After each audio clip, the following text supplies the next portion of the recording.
और अब हमें रिंग में डाला गया है लड़ने के लिए, लेकिन रिंग में हमारे हाथ बांधे गए हैं। अगर नेशनल कॉन्फ्रेंस को लग रहा है कि हमारे हाथ बने गए हैं, क्या नेशनल कॉन्फ्रेंस को नहीं चाहिए वो इसके खिलाफ प्रोटेस्ट करें? ये दिन नाउम्मीद तो नहीं, नाकाम ही तो है। लंबी है गम की शाम, मगर शाम ही तो। ये दौर भी गुजर जाएगा, जरा इत्मीनान दौरान, जब खुशी न ठहर सकी तो गम की क्या औकात है।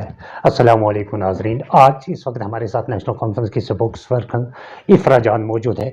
कुछ अहम मुद्दों पे बात होगी। मैम आपका खुशामदीद। Thank you. Ma'am, National Conference को अब हुकूमत बनाए हुए 1 साल पूरा हुआ है। बहुत सारे वादे लोगों के साथ किए गए थे, लेकिन अभी तक वादे अभी अधूरे रहे हैं। वही सुनील शर्मा जी का कहना है कि नेशनल कॉन्फ्रेंस खाली बहाना बना रही है स्टेटहुड को, असल में उनको करने की चाहत नहीं है। देखिए, जहाँ तक हमारे वादों की बात आती है, आप बोलेंगे कौन कौन सा वादा हमने पूरा किया। हमने पहला वादा किया था कि हम 200 यूनिट जो बिजली जो है वो मुफ्त देंगे। शुरुआत हम लोगों ने AAY लोगों से की, जिस AAY में 15 लाख लोग आते हैं। तो बार बार कहा जाता है इसमें कुछ 2 लाख हैं, 3 लाख है, इसमें 15 लाख आवाम की आती है। उसके बाद हमने कहा था हम अपनी ख़वातीन को फ्री ट्रैवल देंगे। हमने इमीडिएटली पहले ही महीने में उनको सरकारी बसों में फ्री ट्रैवल, चाहे आप देखेंगे सरकारी बसों में फ्री ट्रैवल दिया। अब आप कहेंगे नहीं, लेकिन सरकारी बसें तो सिर्फ श्रीनगर के डिस्ट्रिक्ट में चलती हैं। आप देखिए इन्हीं महीनों में ऐसा कोई डिस्ट्रिक्ट नहीं है जहां हमारे ट्रांसपोर्ट मिनिस्ट्री ने सरकारी बसें नहीं चलाई। हर डिस्ट्रिक्ट में हम लोगों ने सरकारी बसें अब चलाई हैं, हर जगह सरकारी बसें चलाई हैं। हो गई आपकी दूसरी बात, हमने कहा था मैरिज असिस्टेंस स्कीम में हम अपनी बहनों को जो है उनकी मैरिज असिस्टेंस में इजाफा करेंगे। हमने पहले 2 महीनों में ही वो इजाफा कर दिया। हमने कहा था हम सम विंटर सेशन चेंज करेंगे, हमने पहले ही वो कर दिया। हमने जो वादे किए भी नहीं थे, फूड माफिया, 11 साल से हम पता नहीं क्या गला मांस खा रहे हैं। हमको हमारे फूड डिपार्टमेंट को इतला थोड़ी सी लग गई कि ऐसा कुछ चल रहा है। आपने देखा पूरा स्टेट वाइड क्रैकडाउन हो गया फूड माफिया पे और मीट माफिया पे। चाहे रेजोल्यूशंस की बात हो, हमने आपसे कहा था कि हम स्टेटहुड का और 370 का रेजोल्यूशन लाएंगे, हम लोगों ने वो लाया। हमने कहा था कि जो नौकरियां हैं हमने कहा था हम देंगे। अगर आप देखेंगे कि जो नौकरियां कंप्लीटली फ्रीज हो गई थी पिछले 11 साल में, जो सरकारी नौकरियां कंप्लीटली फ्रीज हो गई, वो डीफ्रीज करने का सिलसिला जो है वो हमने किया। दावा था कि सिलेंडर भी मिलेंगे या 1 लाख नौकरियां 1 साल में मिलेगा, लेकिन अभी तक वो कुछ नजर नहीं आया। अब आपने इतना कुछ सुन लिया, अब आप कह रहे हैं अब जी ये 2 वादे पूरे नहीं हुए। जनाब, अभी हमको 1 ही साल आए हुए हो गया। 1 साल में मैं आपको बोल रही हूँ 1 साल में क्या क्या किया।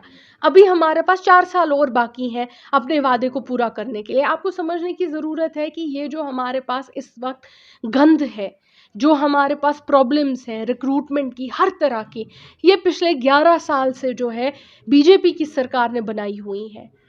और अब हमें रिंग में डाला गया है लड़ने के लिए, लेकिन रिंग में हमारे हाथ बांधे गए हैं। अब आप कहेंगे लॉ एंड ऑर्डर, चलिए लॉ एंड ऑर्डर को साइड पे रख देते हैं, पुलिस को आप साइड पे रख दीजिए।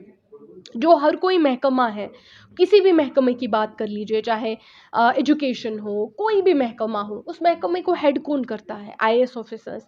IAS ऑफिसर्स किसके अंडर आते हैं? LG साहब के अंडर। तो जब महकमों के हेड ही सारे LG साहब के अंडर आते हैं, आप समझ सकते हैं कि उस महकमे में अवाम का कितना काम होगा और उस महकमे में इलेक्टेड जो है रिप्रेजेंटेटिव्स, उनका कितना चलेगा। अब जहाँ तक अगर नेशनल कॉन्फ्रेंस को लग रहा है कि हमारे हाथ बने गए, हमें रिंग में डाला गया है और हाथ बांध दिए गए हैं, तो लेकिन अवाम इस वक्त सफ़र कर रही है। एक तरफ से LG सरकार, दूसरी तरफ से अवामी सरकार, लेकिन अवाम के काम रुके पड़े हैं। क्या नेशनल कॉन्फ्रेंस को नहीं चाहिए वो इसके खिलाफ प्रोटेस्ट करें? यही तो हम कह रहे हैं। हम बार बार हर जगह बोलते क्या है कि अवाम सफ़र कर रही है।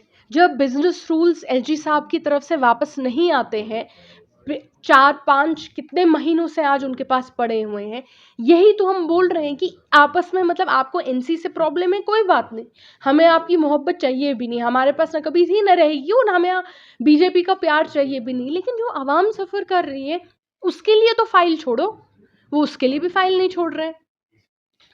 जहाँ तक उनको लगता, मैं बताती हूँ, ये इनको लगता है कि लोगों को इस तरह से NC सरकार का गुस्सा आएगा और अगले इलेक्शन में NC कमज़ोर हो जाएगी और बीजेपी इक़्तिदार में आएगी। ये डिलिबरेटली किया जा रहा है, जो जम्मू और कश्मीर की आवाम को इस तक सताया जा रहा है, ये बहुत डिलिबरेट अटेम्प्ट है ताकि नेशनल कॉन्फ्रेंस के खिलाफ एक वेव बन जाए कि इनका जी कुछ काम होता नहीं। और जब नेशनल कॉन्फ्रेंस के खिलाफ एक वेव बनेगी तो अगले इलेक्शन में जब नेशनल कॉन्फ्रेंस कमज़ोर हो गई तो बीजेपी खुद ही ऑटोमेटिकली स्ट्रॉन्ग, क्योंकि एट द कोर है तो it's NC versus the BJP. तो आइडिया है इसकी, इनको कुछ काम इनका कुछ करने मत दो, इनको सब रुका के रखो, अगले जब इलेक्शन आएगा लोग इनको वोट नहीं देंगे, हम खुद इक़्तिदार में आ जाएंगे। तो ये इक़्तिदार की जो बीजेपी जो है, ये एक लंबा इनका गेम है कि हम इसी तरह से लोगों को सता के इक़्तिदार में आएंगे। सुनील शर्मा जी का कहना है कि आवाम को स्टेटहुड नहीं चाहिए, लेकिन नेशनल कॉन्फ्रेंस इसलिए स्टेटहुड मांग रही है ताकि वो अपनी मनमानियाँ चला सकेंगे, स्कूलें बंद करवा सकेंगे, हड़ताल कर सकें, अपने प्रोटोकॉल के लिए वो स्टेटहुड की मांग कर रहे हैं, लेकिन आवाम को नहीं दिस चाहिए। Is very unfortunate. Sunil Sharma साहब कहते हैं कि आवाम को स्टेटहुड नहीं चाहिए। इन्होंने कल सुप्रीम कोर्ट ऑफ इंडिया में भी यही बयान दिया कि जम्मू और कश्मीर की आवाम को तो स्टेटहुड चाहिए ही नहीं। जब नेशनल कॉन्फ्रेंस ने यही चीज़, इसी चीज़ से लड़ने के लिए नेशनल कॉन्फ्रेंस ने एक सिग्नेचर कैंपेन शुरू किया था, इसी प्रोपेगेंडा से लड़ने के लिए कि आवाम को स्टेटहुड चाहिए। तो तब आपने देखा कि सबसे पहले जो टीवी पे चढ़े और जिन्होंने कहा कि स्टेटहुड सिग्नेचर इस पे मत करना, वो सजाद लोन साहब थे। अब जब सजाद लोन साहब लोगों को बोलते हैं कि आप लोग साइन मत करना, आप आवाम चुप रही, वहाँ से वो बोलते हैं कि आवाम को तो स्टेटहुड चाहिए ही नहीं। बीजेपी कहती है आवाम को तो स्टेटहुड चाहिए ही नहीं, ये तो बस नेशनल कॉन्फ्रेंस को स्टेटहुड चाहिए। इस सिचुएशन में आप बताइए ना हम क्या करें। जहाँ तक बात आती है लद्दाख को, ये तो कहते थे लद्दाख के लोगों को भी स्टेटहुड नहीं चाहिए, और उनसे तो स्टेटहुड का वादा किया भी नहीं था, वो तो आधी सी लद्दाख सड़कों पे आ गई। सिग्नेचर कैंपेन क्यों रोकी गई?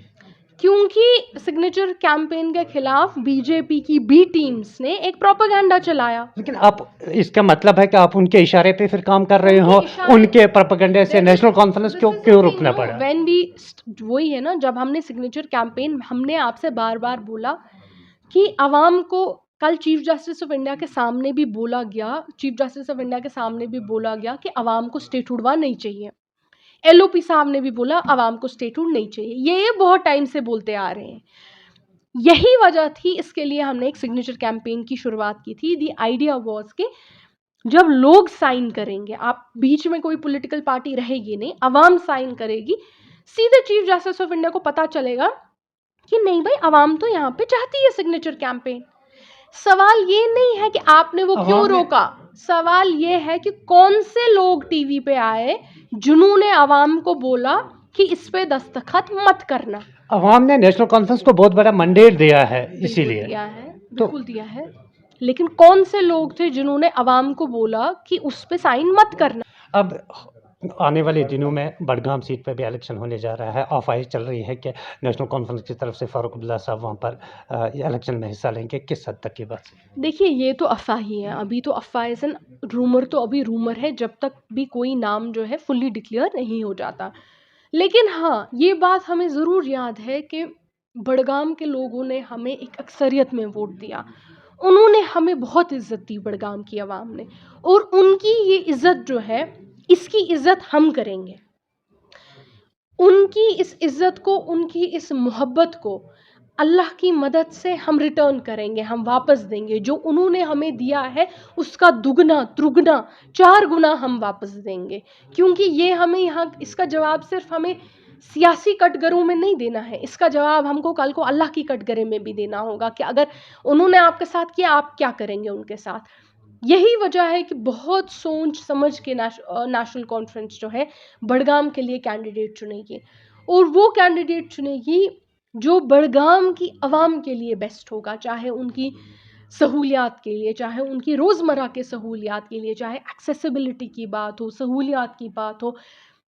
कश्मीरी में कहते हैं यमिस दग आसे ततिच, युस तति काम करी, युस तति चाहे रोड आसन, क्या आसन, सास बज चीज़ आसन, यमिस अथ ये पावर आस कि सो हेकि सारी चीज़ असल पॉइंट निभायत। तो बडगाम के लिए जो बेस्ट कैंडिडेट होगा, वहाँ के लोगों के लिए, वहाँ की खवातीन के लिए, वहाँ के बच्चों के लिए, हम आपसे वादा करते हैं कि नेशनल कॉन्फ्रेंस बेस्ट कैंडिडेट को सामने लाएगी। आखिर में नेशनल कॉन्फ्रेंस की तरफ से क्या रहेगी उन लोगों के लिए मैसेज, क्योंकि लोग इस वक़्त उलझनों में फँसे हुए हैं। एक तरफ से एलजी सरकार, एक तरफ से अवामी सरकार, लोगों को बहुत ज़्यादा मुश्किलात इस वक़्त पेश है। कहीं न कहीं लोग अब तंग आ रहे हैं इस वक़्त, मैं बस ये क्योंकि जब लोगों कहूँगी का कि काम नहीं हो रहा है, तो अब क्या रहेगी अवामी सरकार आप लोगों की है, अब क्या रहेगी उन लोगों के लिए मैं आखिर बस ये कौन सोच? कहूँगी कि वो कहते हैं ना, हम लड़ रहे हैं, हम सभी इस वक़्त एक दलदल में फँसे हुए हैं और इस दलदल में हम सभी जो है एक साथ निकलने की, इस दलदल से निकलने की कोशिश कर रहे हैं। वो कहते हैं ना, दिल नाउम्मीद तो नहीं, नाकाम ही तो है, लंबी है गम की शाम मगर शाम ही तो है। Thank you so much. बात कर रहे थे हमारे साथ नेशनल कॉन्फ्रेंस की स्पोक्स पर्सन इफ़रा जान।